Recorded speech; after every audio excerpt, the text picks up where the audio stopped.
The hidden horrors of the WelchsThey hid 7 kids in a freezer room behind a diner. Millbrook, Kansas, population 3,847, represents the epitome of American small-town life. Tree-lined streets stretch between modest homes, where neighbors wave from front porches, and the biggest excitement typically involves high school football games and the annual corn festival. It's the kind of place where everyone knows everyone else's business, where doors remain unlocked, and where trust forms the foundation of daily life. That trust makes what happens at Welch's Family Diner all the more devastating when the truth finally emerges. The diner sits at the corner of Main Street and Prairie Avenue, occupying a converted 1950s Sinclair gas station that the Welch family purchased and renovated in 1987.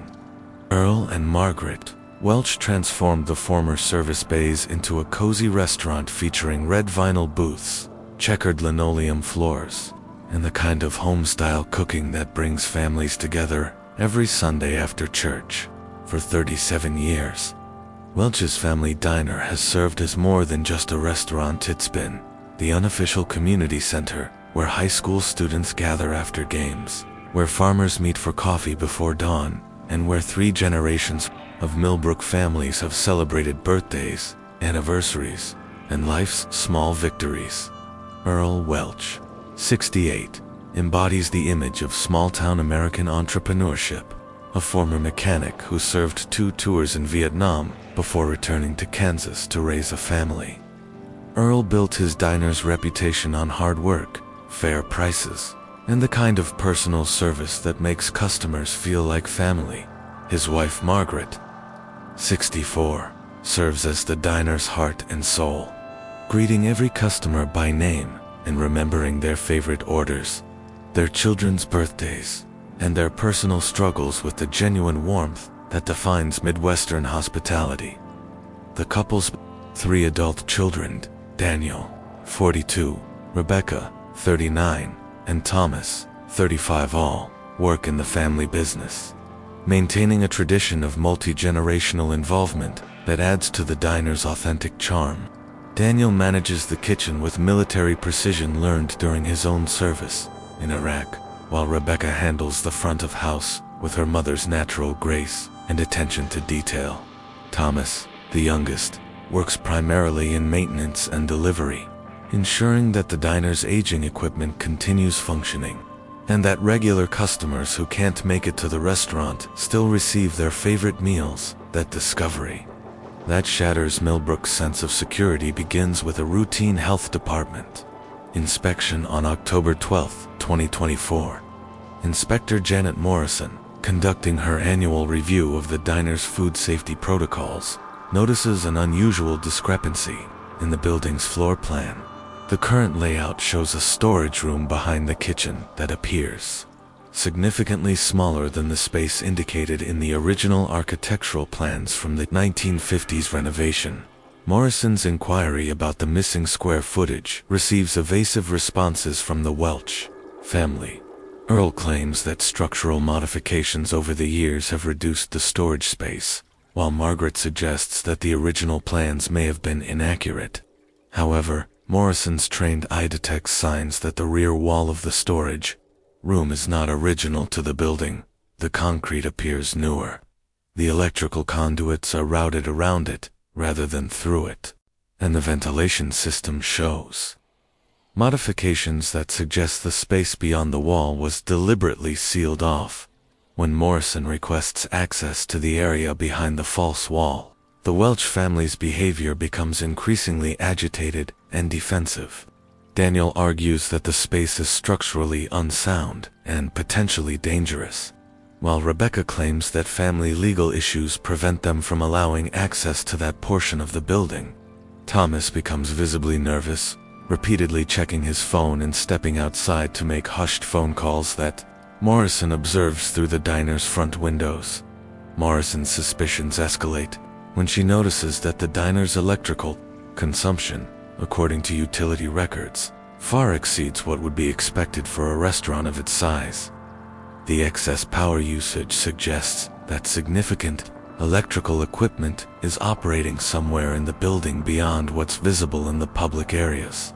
Additionally, the building's heating and cooling costs indicate climate control systems that would be unnecessary for a simple storage room. The health inspector's concerns prompt her to contact local law enforcement, and Deputy Sheriff Mike Chen arrives at the diner to investigate Morrison's observations. Chen, who has eaten at Welch's family diner countless times over his 15-year career in law enforcement, initially approaches the situation with reluctance, viewing it as a misunderstanding that will be quickly resolved with proper documentation and explanation. However, Chen's professional training leads him to notice details that support Morrison's concerns. The false wall in the storage room shows signs of recent construction, with concrete that hasn't fully cured to match the surrounding structure. More troubling, he detects a faint but persistent odor that seems to emanate from behind the sealed wall, a smell that his experience in law enforcement has taught him to associate with human habitation in confined spaces. When Chen requests permission to examine the area behind the false wall, the Welch family's attorney arrives with remarkable speed, suggesting that they anticipated legal challenges to their explanations. The lawyer, David Hartman, immediately invokes the family's Fourth Amendment rights and demands that any further investigation require a warrant based on specific probable cause rather than general suspicion. The speed and sophistication of the legal response raises additional red flags for both Morrison and Chen.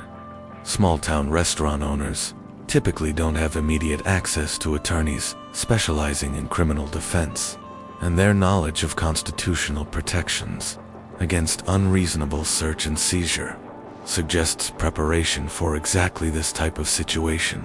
Chen's application for a search warrant reveals additional circumstantial evidence that transforms a routine health inspection into a potential criminal investigation.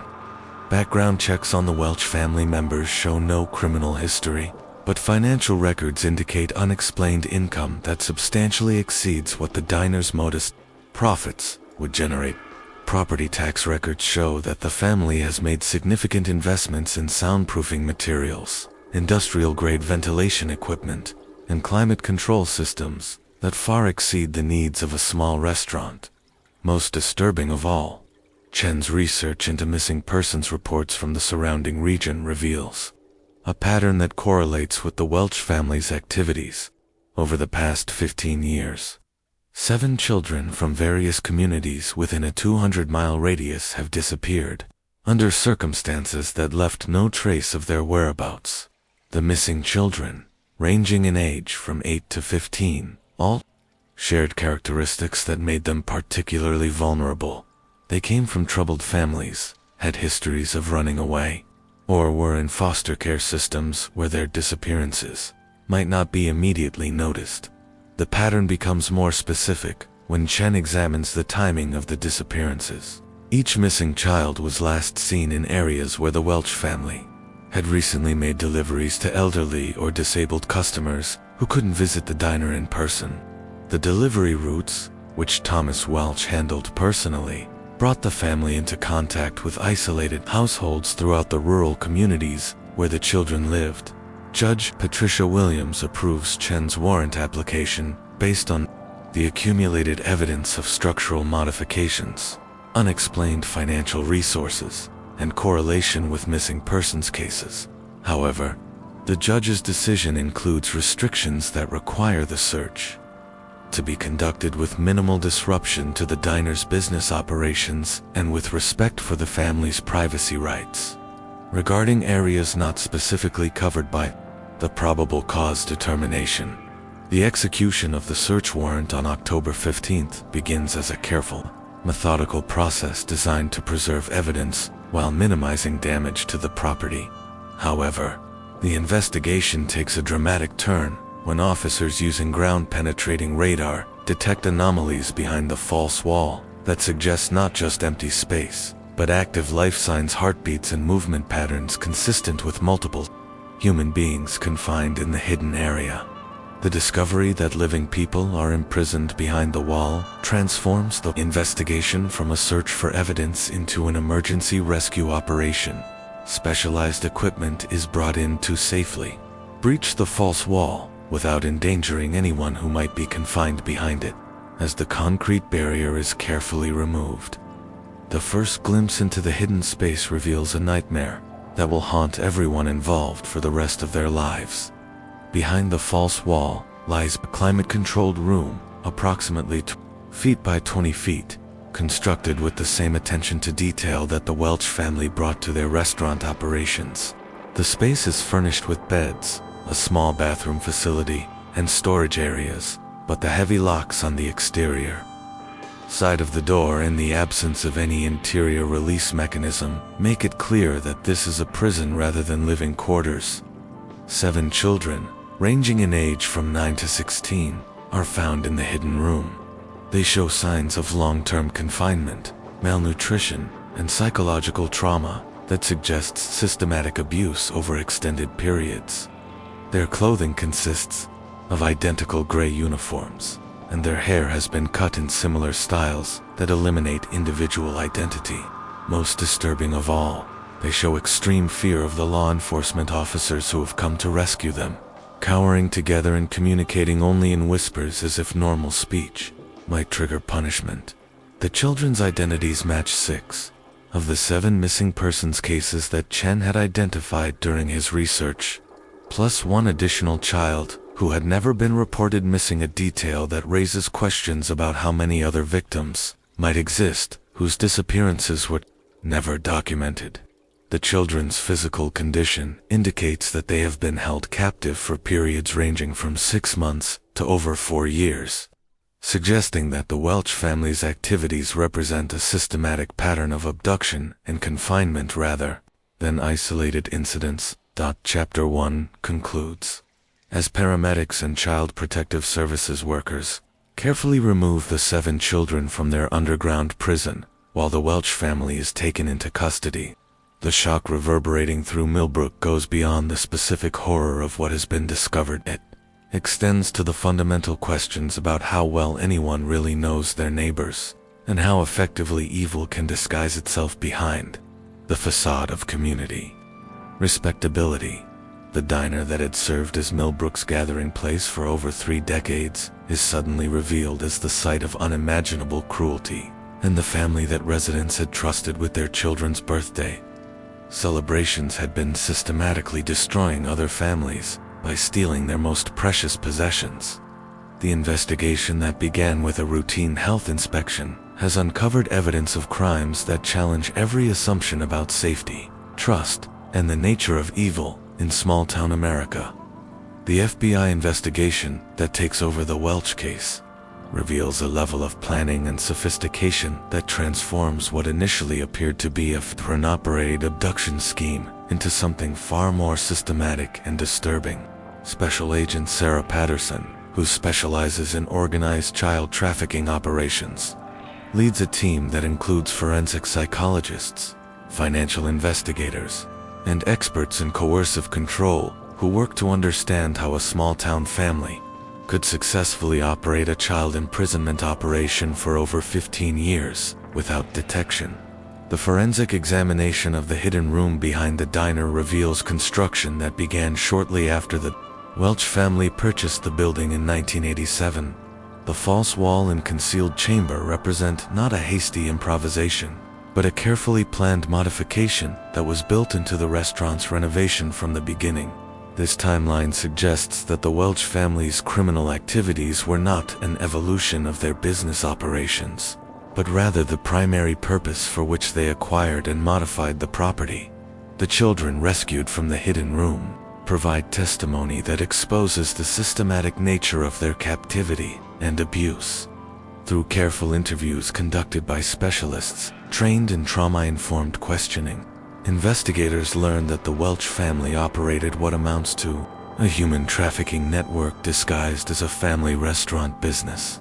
The children were abducted through a variety of methods that took advantage of their vulnerability and the family's position of trust within their respective communities. The youngest victim, 9-year-old Emma Rodriguez was taken from a playground in Garden City, Kansas, while waiting for her mother to finish grocery shopping. Thomas Welch had approached her with a story about her mother being injured and needing immediate medical attention, convincing the frightened child to come with him to help. By the time Emma's mother contacted police about her missing daughter, Thomas had already transported her 150 miles to the diner's hidden room.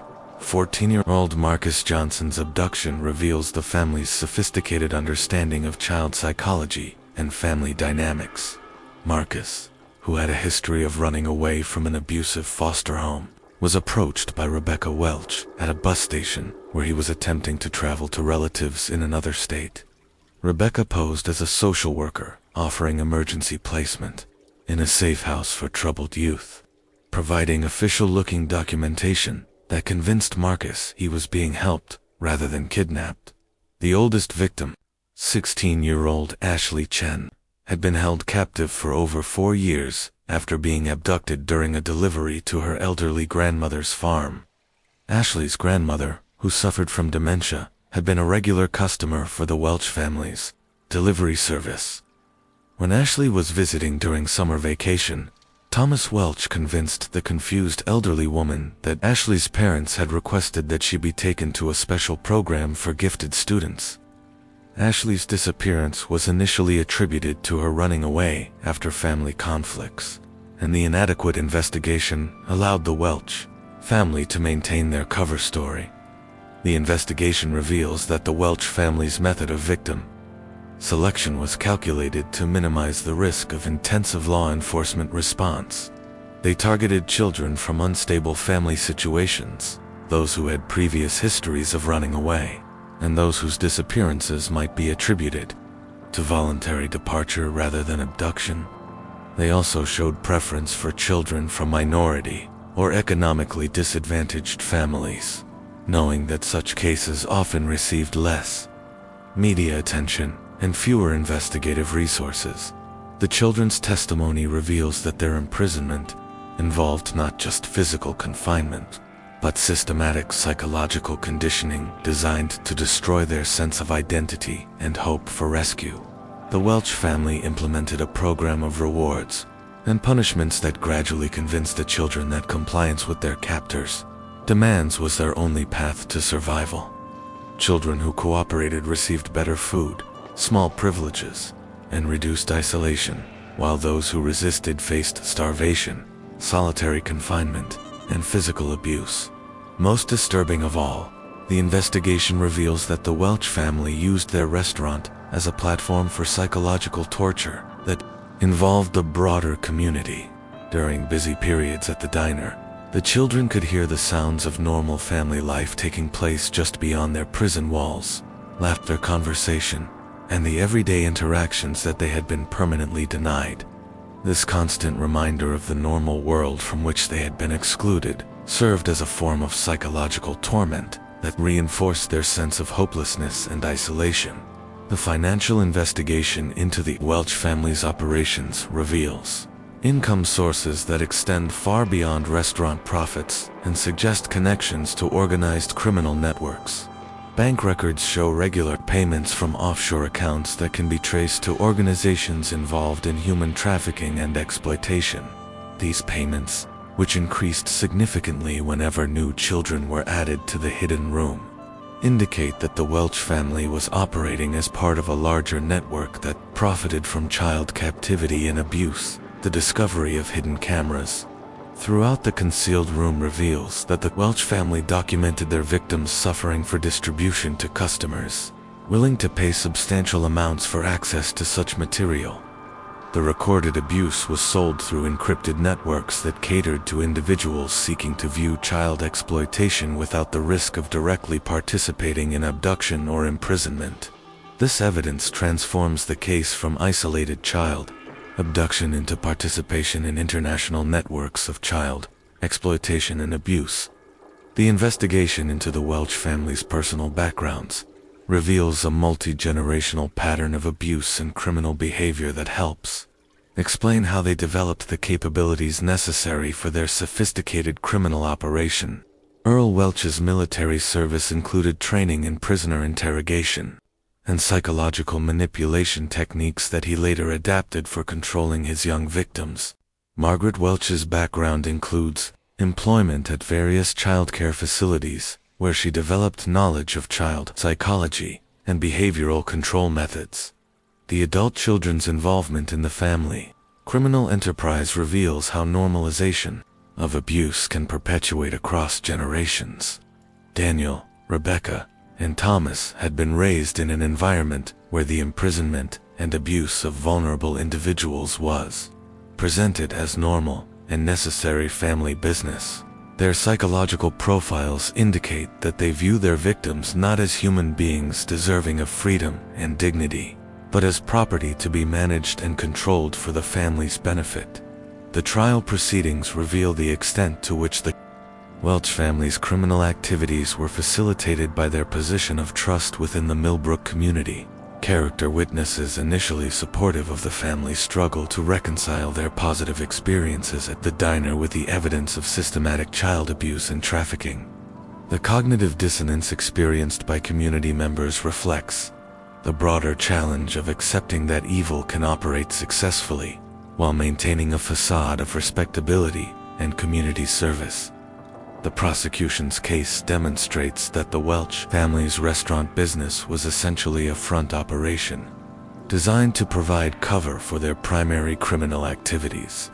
The diner's profits were insufficient to support the family's lifestyle and property investments, while the documented income from child trafficking and exploitation provided the actual financial foundation for their operations. The restaurant served as both a cover story and a method for identifying potential victims. Through contact with vulnerable families in the community, the children's recovery and rehabilitation reveal the long-term psychological damage inflicted by extended captivity and abuse, while physical injuries heal relatively quickly. The trauma of years spent in confinement, while knowing that normal life continued just beyond their reach, creates psychological wounds that may never fully heal. Several of the children struggle with post-traumatic stress disorder, attachment disorders, and difficulties trusting adults even in therapeutic settings designed to help them. The broader investigation reveals that the Welch family's operation was not unique, but rather part of a network of similar criminal enterprises operating throughout rural America. The relative isolation of small communities, combined with limited law enforcement resources and high levels of social trust, creates environments where systematic criminal operations can function with minimal risk of detection. The Welch case serves as a template for identifying and investigating similar operations that may be exploiting community trust to facilitate serious crimes against children. The story concludes with the conviction of all 4 adult Welch family members on multiple counts of kidnapping, child trafficking, and conspiracy charges that result in life sentences without the possibility of parole. However, the investigation's broader implications extend far beyond individual prosecutions to encompass fundamental questions about community vigilance, the protection of vulnerable children, and the recognition that evil often operates most effectively when disguised as normalcy and respectability. The Welch family diner building is demolished following the conclusion of legal proceedings, with the property converted into a memorial park honoring the victims of trafficking and exploitation. The memorial includes resources for reporting suspected abuse and information about recognizing signs of child trafficking, serving as a permanent reminder that protecting vulnerable individuals requires constant vigilance from every member of the community. The hidden horrors of the Welches serve as a cautionary tale about the dangers of assuming that criminal behavior is easily recognizable and that evil always announces itself through obvious signs. Their story demonstrates how positions of community trust can be exploited to facilitate serious crimes, and how the normalization of criminal behavior within families can perpetuate abuse across generations. Most importantly, the Welch case highlights the need for robust systems to track and investigate missing children, especially those from vulnerable populations whose disappearances might otherwise be attributed to voluntary departure rather than criminal activity. The 7 children who survived their imprisonment serve as living reminders that evil can hide behind the most familiar and trusted facades, and that protecting society's most vulnerable members requires constant attention to warning signs that might otherwise be dismissed as coincidence or misunderstanding. In memory of the childhood stolen from Emma, Marcus, Ashley, and their 4 fellow survivors, and in recognition of their courage in testifying against their captors despite the trauma they endured, their voices ensure that the hidden horrors of the Welchs will never again operate in darkness and silence. Thank you for watching another tale unfold here on NW Storytime. Every story hides a secret, and tonight you uncovered another one. Tell me in the comments where you're watching from. I'd love to know how far these stories travel. If you enjoyed this mystery, don't forget to like, share, and subscribe. It helps us keep the secrets alive. Until next time, stay curious,